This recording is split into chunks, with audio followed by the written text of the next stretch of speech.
ഓം ശാന്തി. 9/5/2024.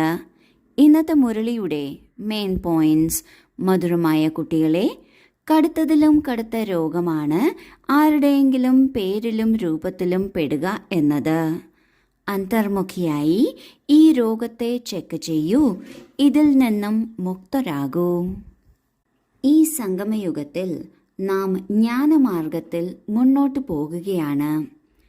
ഇങ്ങനെയുള്ള നമ്മുടെ ഈ ശ്രേഷ്ഠമായ യാത്രയിൽ ഏറ്റവും വലിയ തടസ്സമായി വരുന്നത് നാമരൂപത്തിൻ്റെ രോഗമാണ്. ആരുടെയെങ്കിലും നാമരൂപം ആകർഷിക്കുന്നു എങ്കിൽ അത് വളരെ വലിയ ഒരു രോഗമാണ്. അത് നമ്മൾക്ക് വളരെയധികം നഷ്ടവും ഉണ്ടാക്കും. ഈ രോഗത്തിൽ നിന്ന് മുക്തമാകുന്നതിന് അന്തർമുഖിയായി ഈ രോഗത്തെ ചെക്ക് ചെയ്യണം. അന്തർമുഖിയാകുക അർത്ഥം നാം സ്വചിന്തനം ചെയ്യുക, നാം നമ്മോട് തന്നെ സംസാരിക്കുക. ഉള്ളിൻ്റെ ഉള്ളിൽ നാം നമ്മോട് പറയുന്ന കാര്യങ്ങൾ മനസ്സിലാക്കാൻ എളുപ്പമാണ്. ഇപ്രകാരം കാര്യങ്ങൾ മനസ്സിലാക്കിയാണ് ഈ രോഗത്തിൽ നിന്നും നാം മുക്തമാകേണ്ടത്. ചോദ്യം: നാമരൂപത്തിൻ്റെ രോഗം സമാപ്തമാക്കുന്നതിനുള്ള യുക്തി എന്താണ്? ഇതിൽ നിന്നുള്ള നഷ്ടം എന്തൊക്കെയാണ്? ഉത്തരം: നാമരൂപത്തിൻ്റെ രോഗം സമാപ്തമാക്കുന്നതിന് ഒരു ബാബയോട് സത്യമായ സ്നേഹം വേണം. ഓർമ്മയുടെ സമയത്ത് ബുദ്ധി അലയുകയാണ്, ശരീരധാരിയിൽ പോകുകയാണ് എങ്കിൽ ബാബയ്ക്ക് സത്യമായി കേൾപ്പിക്കൂ. സത്യം പറയുന്നതിലൂടെ ബാബ ക്ഷമിക്കും. സർജനിൽ നിന്ന് രോഗം ഒളിപ്പിക്കരുത്. ബാബയെ കേൾപ്പിക്കുന്നതിലൂടെ ശ്രദ്ധാലുവായി തീരും. ബുദ്ധി ആരുടെയെങ്കിലും നാമരൂപത്തിൽ പെട്ടുകിടക്കുകയാണെങ്കിൽ ബാബയുമായി ബുദ്ധി യോജിപ്പിക്കാൻ സാധിക്കില്ല. അത് സേവനത്തിന് പകരം ഡിസർവീസായി മാറുന്നു. ബാബയുടെ നിന്ദ ചെയ്യിപ്പിക്കുന്നു. ഇങ്ങനെയുള്ള നിന്ദകൾക്ക് വളരെ കടുത്ത ശിക്ഷ ലഭിക്കുന്നു. കഥയിൽ പറയാറുണ്ട്, ഇന്ദ്രന്റെ സഭ ദേവീ ദേവതകളുടെ സഭയായിരുന്നു.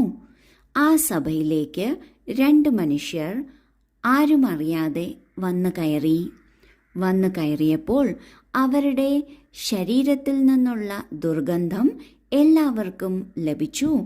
അവരെ ഇന്ദ്രസഭയിൽ നിന്ന് മാറ്റുകയും ചെയ്തു. ഇതുപോലെ നമ്മൾ ദേവീ ദേവതകളാകുകയാണ്. ഈ ദേവീ ദേവത ആകുന്നതിനിടയിൽ നമ്മൾക്ക് വരാവുന്ന വലിയ ഒരു രോഗമാണ് നാമരൂപത്തിൽ പെടുക എന്നത്. ഈ രോഗത്തെ സമാപ്തമാക്കുന്നതിന് ഒരു ബാബയോട് ഹൃദയപൂർവം സത്യമായ സ്നേഹമുണ്ടായിരിക്കണം. നമ്മൾ ബാബയെ ഓർമ്മിക്കുന്ന സമയത്ത് നമ്മുടെ ബുദ്ധി മറ്റൊന്നിലേക്കും പോകരുത്, മറ്റാരിലേക്കും പോകരുത്. ഇങ്ങനെ പോകുകയാണ് എന്നുണ്ടെങ്കിൽ ബാബയോട് അത് സത്യമായി കേൾപ്പിക്കണം. കാരണം ആരാണോ ബാബയോട് സത്യമായിരിക്കുന്നത് അവരിൽ ബാബ എപ്പോഴും സംപ്രീതനാണ്. ബാബ ക്ഷമിക്കുകയും ചെയ്യും. ഒരിക്കലും ഡോക്ടറിൽ നിന്ന് രോഗം ഒളിപ്പിക്കരുത്. ഡോക്ടറോട് തന്നെയാണ് രോഗത്തെക്കുറിച്ച് പറയേണ്ടത്. അതുപോലെ ബാബ നമ്മുടെ ഡോക്ടറാണ്. നമ്മൾ ആത്മാവിൻ്റെ എല്ലാ രോഗവും മാറ്റി വളരെ ശക്തിശാലി ആക്കുകയാണ്. അങ്ങനെയുള്ളപ്പോൾ ബാബയിൽ നിന്ന് നമ്മുടെ ഒരു രോഗവും മറച്ചു വെക്കരുത്. ബാബയ്ക്ക് കേൾപ്പിക്കുന്നതിലൂടെ ബാബയിൽ നിന്ന് ശക്തി ലഭിക്കും. ഒപ്പം നമ്മളും ശ്രദ്ധാലു ആയിരിക്കും.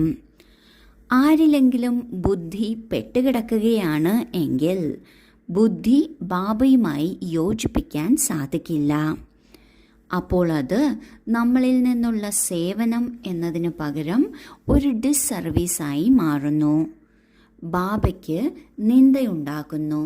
ഇങ്ങനെ നമ്മൾ ബാബയെ നിന്ദിക്കുകയാണെങ്കിൽ വളരെ കടുത്ത ശിക്ഷ നമ്മൾക്ക് ലഭിക്കും. അതിനാൽ ബാബ പറയുന്നു, നാമരൂപത്തിന്റെ രോഗം തീർച്ചയായും മാറ്റിയെടുക്കണം. അത് ബാബയുടെ സഹായത്തോടെ തന്നെ സത്യസന്ധമായി മാറ്റിയെടുക്കണം. ധാരണയ്ക്കുള്ള മുഖ്യസാരം: 1. തൻ്റെ വൃത്തി വളരെ ശുദ്ധവും പവിത്രവുമാക്കണം. ഒരു തലതിരിഞ്ഞ നിയമവിരുദ്ധമായ കർമ്മവും ചെയ്യരുത്. വളരെ വളരെ സൂക്ഷിക്കണം. ബുദ്ധി ഒരിടത്തും പെട്ടുകിടക്കരുത്. 2. സത്യമായ സ്നേഹം ഒരു ബാബയോടായിരിക്കണം. ബാക്കി എല്ലാവരോടും അനാസക്തവും പേരിനുമുള്ള സ്നേഹമായിരിക്കണം. ശരീരത്തോട് ഒട്ടും മമത്വമില്ലാത്ത തരത്തിൽ ആത്മാഭിമാനി സ്റ്റേജ് ഉണ്ടാക്കണം. ആദ്യത്തെ പോയിന്റിൽ ബാബ പറയുന്നു, നമ്മുടെ വൃത്തി അതായത് മനോഭാവം വളരെ ശുദ്ധവും പവിത്രവുമായിരിക്കണം.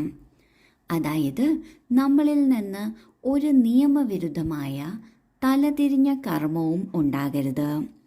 ഇങ്ങനെയുള്ള കർമ്മം ഉണ്ടാകുന്നതിന് മുൻപ് അതൊരു ചിന്തയുടെ രൂപത്തിൽ മനസ്സിൽ വരുന്നു. അപ്പോൾ തന്നെ അത് മാറ്റിയെടുക്കണം.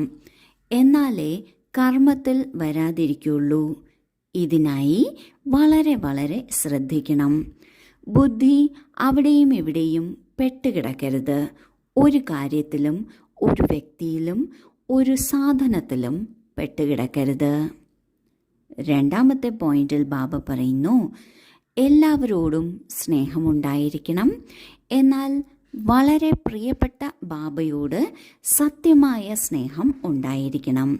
ബാക്കി എല്ലാവരോടും അനാസക്ത സ്നേഹമായിരിക്കണം. നമ്മുടെ ആത്മാഭിമാനി സ്ഥിതി ശക്തമാക്കുന്നതിന് ഒരു ശരീരധാരിയോടും മമത്വമുണ്ടാകരുത്. വരദാനം: സ്വരാജ്യ സംസ്കാരങ്ങളിലൂടെ ഭവിഷ്യരാജ്യാധികാരം പ്രാപ്തമാക്കുന്ന ഭാഗ്യവാൻ ആത്മാവായി ഭവിക്കട്ടെ.